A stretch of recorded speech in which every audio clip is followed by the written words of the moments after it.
After winning the World Series in 2023, it turns out that cheating is in the water in Texas, as the Rangers cheated to beat the D-backs in the 2023 World Series by hacking the pitch com to know what pitch was coming every single time. Learning from his mistakes of not punishing a team who cheated last time with the Astros, Manfred has harshly punished the Rangers, banning every player on the team, leaving them with a roster of 0 overall players. And now I've been tasked with turning this team back into a World Series champion as quickly as possible. Thankfully, we wouldn't be staying at 0 overall, as for every run we scored, we'd be able to add a +1 overall to anyone on the team.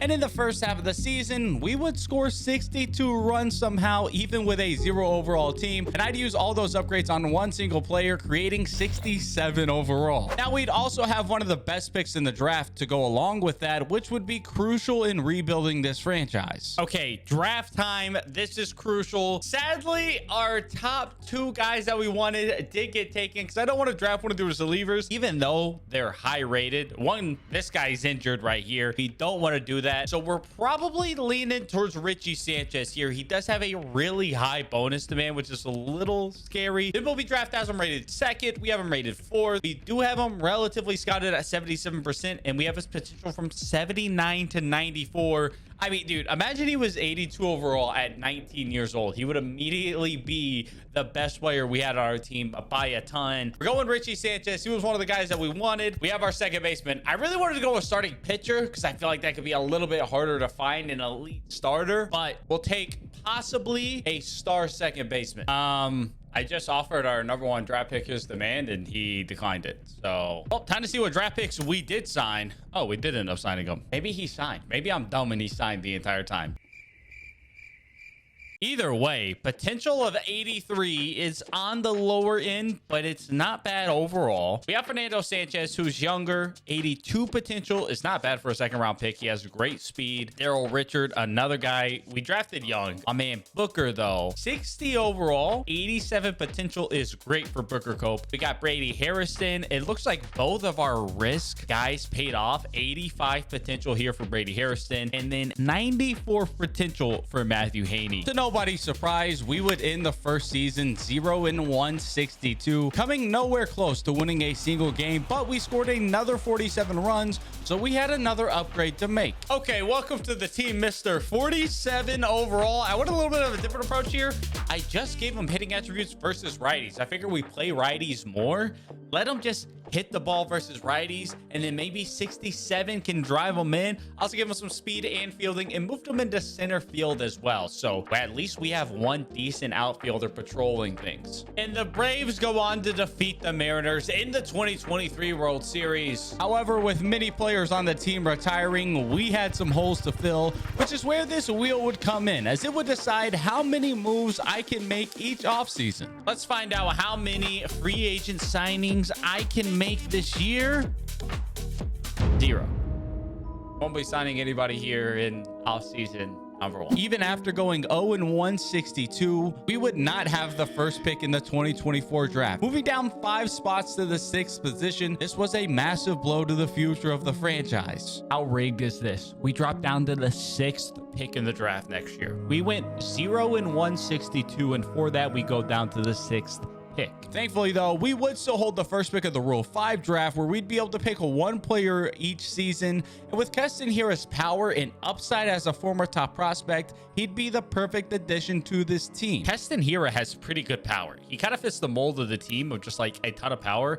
Comes with 3 years of service time as well. There's probably value in doing that right there. Even though we weren't able to make any moves this offseason, we would be looking slightly better for year 2. Still the worst team in baseball, but our new draftees will get a chance to make an immediate impact in the lineup and the rotation. Okay, season number 2, we got the Booker Cope debut. How much do we lose by? 0-17. Honestly, 4 1/3, 4 earned runs. It's not terrible. Oh my goodness, it has happened, fellas. Look in the top left corner. What do you see? We are not 0-30. We are 1-29 with a win over the Mets, who are 11-20. That is so sad for the Mets. Okay, 2024 first year player draft. We have the 6th pick. Again, if y'all remember, we got absolutely screwed, going from 0-162 with the best odds to get in the first pick all the way down to the 6th pick. Wow, the #1 draft pick we had rated at 133.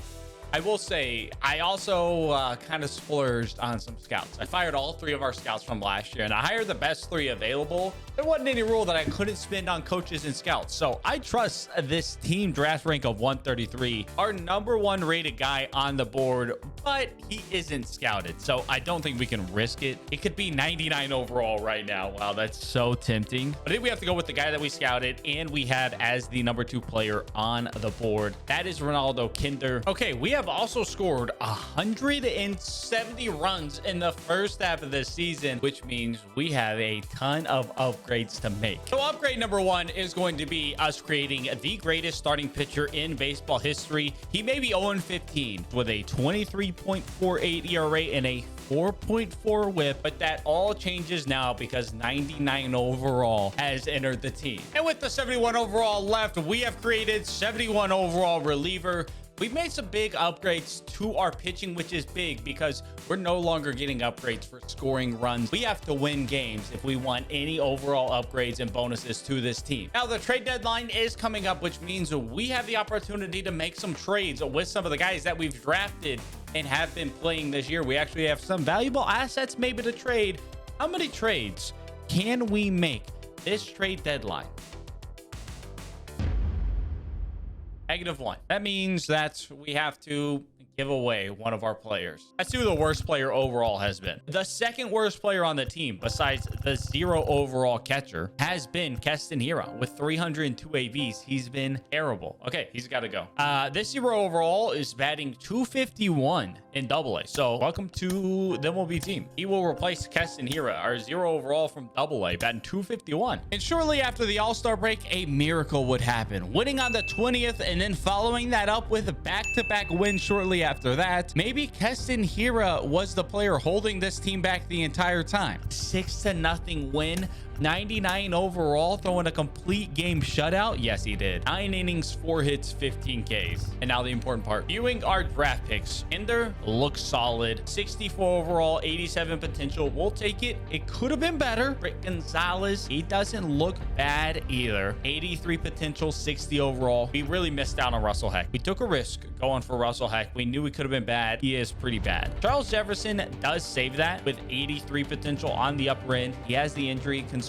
Jared Benitez, 71 overall, 71 potential. That was a super save. Let's get somebody who can pitch play. And then Claude Ramirez at the end, 80 potential. It's not bad. Overall, it's not a crazy draft, but I wouldn't say it's a bad one at all. We ended up winning an entire 6 games in the second half of the season, which honestly isn't bad. Topped off here with Booker Cope getting his first career victory. Shout out to my man Booker. He was 0-26 on the season and then comes in, goes 7 innings, 4 hits, 1 earned, gets the win. 71 overall closer comes in with the save. The Giants lost out on the wild card by 1 game, and they lost 4-2 to the worst team in Major League history. That is so sad. So the only positive WAR players on the offense were 67 overall. We kind of expected that. He hit 34 home runs with a 226 average, and then Richie Sanchez put up positive WAR as a 19-year-old in the major leagues getting drafted last year. That's pretty solid. I'm assuming none of our pitchers had positive WAR, but maybe Daryl Richard. Daryl Richard did, along with 99 overall. With how bad he started,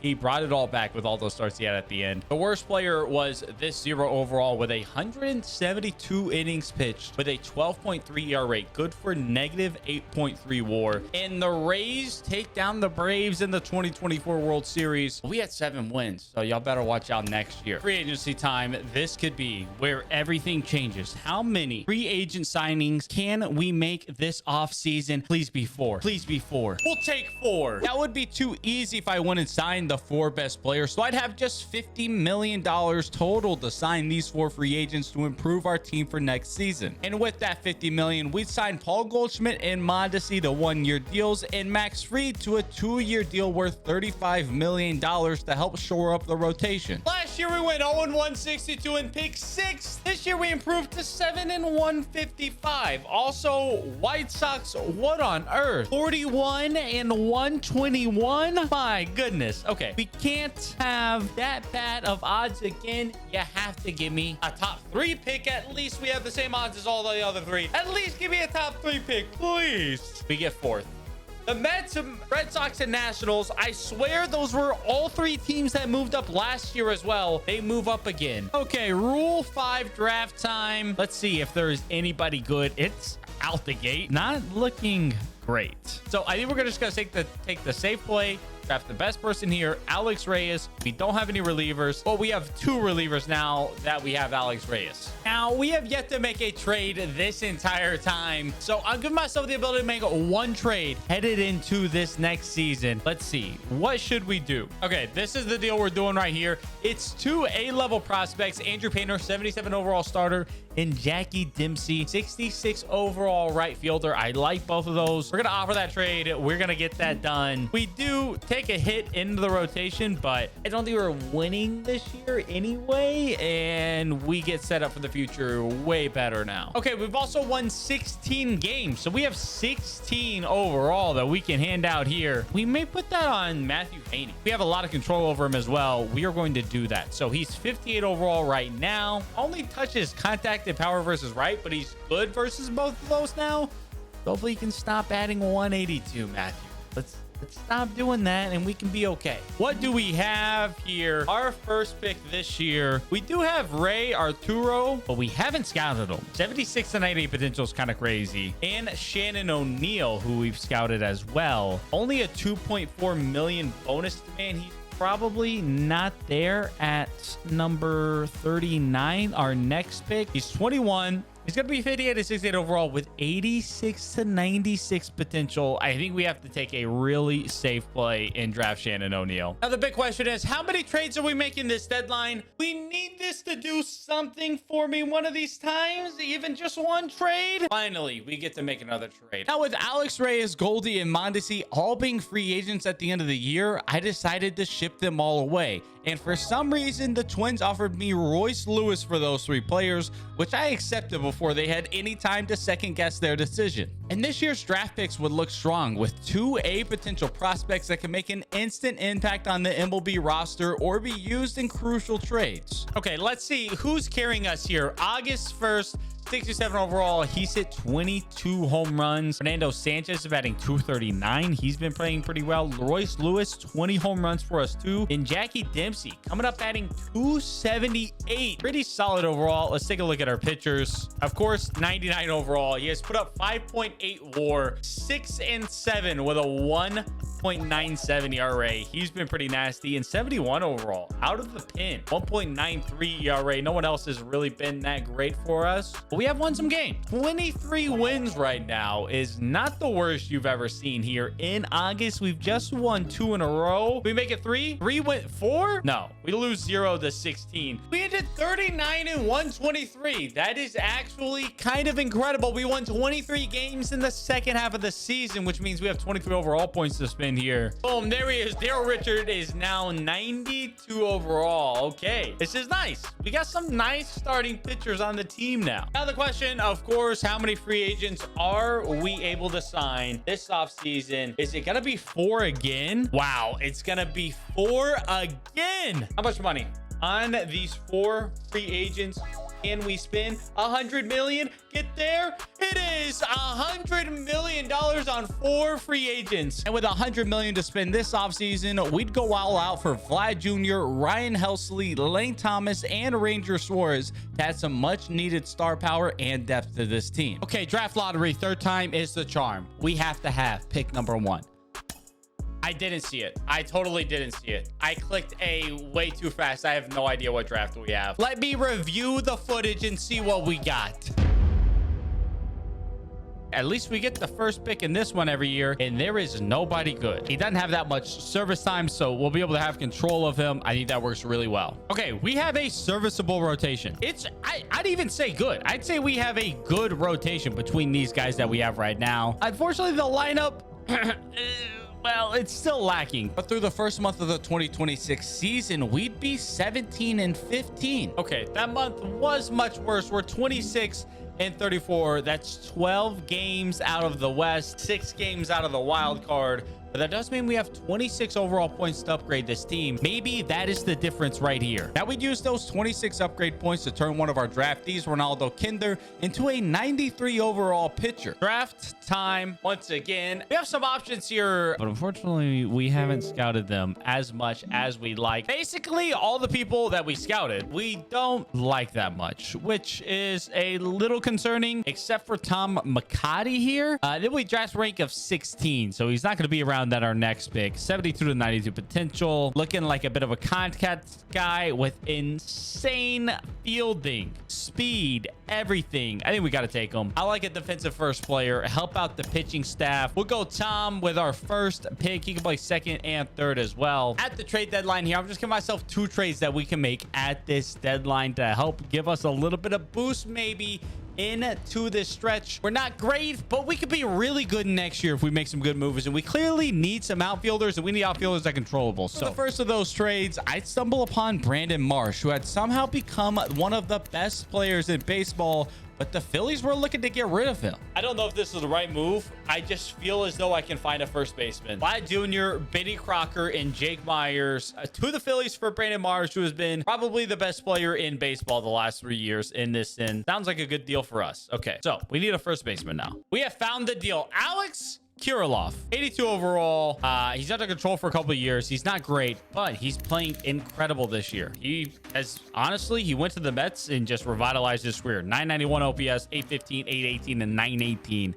Been a dog all his years there. We're giving up Justin Dean, who's a decent center fielder, and then James Sinclair, who is a young but not very good starting pitcher. For Alex Kirilloff, our 2 trades are done, and I think our team has gotten much better. Important time viewing our draft picks for the season. How did we do? Okay, first off, Tom McCarty, shortstop, 60 overall. He is 18. His actual potential is just 81. It's not what you want out of your guy at the top, but his fielding and speed is incredible. That could just give his value all the way.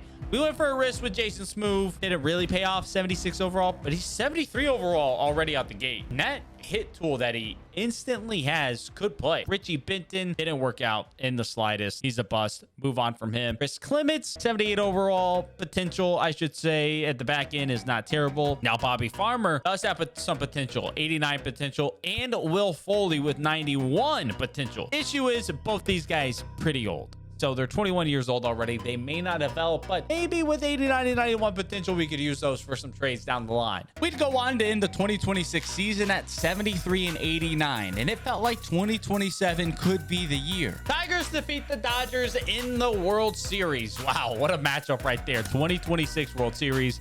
Here we are on the 2027. Now, for this offseason, I'd be able to sign a 1 free agent on a $20 million per year deal and make 2 trades to try and push this team into the playoffs. I said I could only give a $20 million a year contract, but I didn't say how many years I could give that contract for. So we're offering Jazz Chisholm Jr. 15 years, $300 million. You know what? You get a player option on top of that. You're a star. We got him. We got Jazz. 15 years, $300 million. Oh my goodness. The game auto-released one of our 0 overalls again, and they were claimed by the Pirates. The Pirates are out here claiming the 17 overall players. That's tough. I will say, though, I mean, had 26 ABs last year and did hit 346.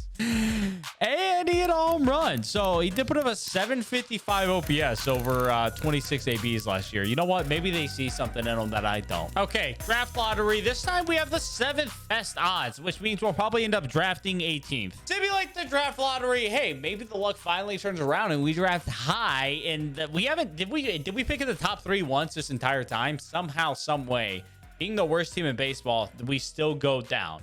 We go down to the 8th pick, and the Mets go up 11 picks. I mean, what is that, bro? The Mets have been bad at this entire simulation, and they've gotten gifted so many draft picks. That is so terrible. Up 11 spots to number 3. All right, we're going to go ahead and just pick up Shintaro Fujinami. We still don't have relievers. That's the one thing we're lacking. We'll take our Rule 5 pick We'll draft Fujinami right there. Going into 2027, we'd be rated as the 27th overall team in MLB, but there were still 2 trades to make before the season started. We have found the deal. Matt Haney, I am a little bit sad to see him go, but thrown up with Connie Stewart and Jude Ulrich. We're getting Colin Houck, who's an 80 overall, 22 years old, A potential, pretty strong hitting attributes that I think are just going to keep getting better. Maybe one of these Mets draft picks finally paid off for him, and we're going to take him right from him. And for this second trade, the Orioles decided to have a fire sale, and for some reason, we're interested in our 0 overall starter, reliever, and the center fielder, 47 overall. What would they offer us for those 3 players? None other than Felix Bautista and Gunnar Henderson, adding a star to the lineup and an elite arm in the back of the pen. This team was ready to win. And on opening day, Brandon Marshall would get the scoring started with 67 overall, also coming through with a triple to blow this game open, starting a season with a win against the defending World Series champions. Now at the deadline, this team was 48-40, so it was time for another trade to secure that playoff spot. And with the Nats being aggressive sellers, we found the match, receiving both Gore and Dustin May, who were top of the rotation arms. We'd also pick up Austin Wells, who had put up 2.8 WAR in the first half of the season, parting with JP France, 0 overall, and Britt Gonzalez to acquire those players. And that move would vault the Rangers back into the postseason at 90-72, where we'd instantly lose to our in-state rivals, the Astros. Now, 5 years into turning around the franchise, it was time to go all out. I was tired of losing. We'd signed a few big-name free agents this offseason, inking Luis Robert, Joan Duran, and keeping Bautista, along with adding Nick Sandlin for some much-needed bullpen depth. And these moves would have the Rangers at 53-36 approaching the All-Star break. But with Lane Thomas struggling and Colin Houck not playing ahead of Gunnar, we really needed to make a move. So both these would be shipped off for Brendan Rodgers, who was finally breaking out with the Guardians. And this move would have us in the season with 103 wins. 99 overall would win the Cy Young, with Dustin May coming in third. This team was ready to improve from last year's wildcard exit, and they would, cruising to the World Series, where it was time to take on the Dodgers. But after losing the first 2 games, the Rangers would strike back, taking 2 themselves to even up the series before dropping Game 5, but winning Game 6 to force a winner-take-all Game 7 of the World Series. Through the 6th inning, Gore would have the Rangers leading 2-1, turning the ball over to the elite bullpen, but Bautista would give up the run. If the Rangers would be World Series champs, it would be in walk-off fashion. Kirilloff would lead the 9th inning off with a walk and would be fittingly replaced by one of the original members of this team, 67 overall. He had seen this team go from 0-162 now into the World Series with a chance to be a hero. In the next AB, however, Royce Lewis would strike out. But now veteran second baseman Richie Sanchez would draw a walk, and with 99 speed on second base, a single here could end the series. And on the first pitch he saw, Gunnar wrote the line drive back up the middle, scoring 67 overall and crowning the Rangers as World Series champions once again.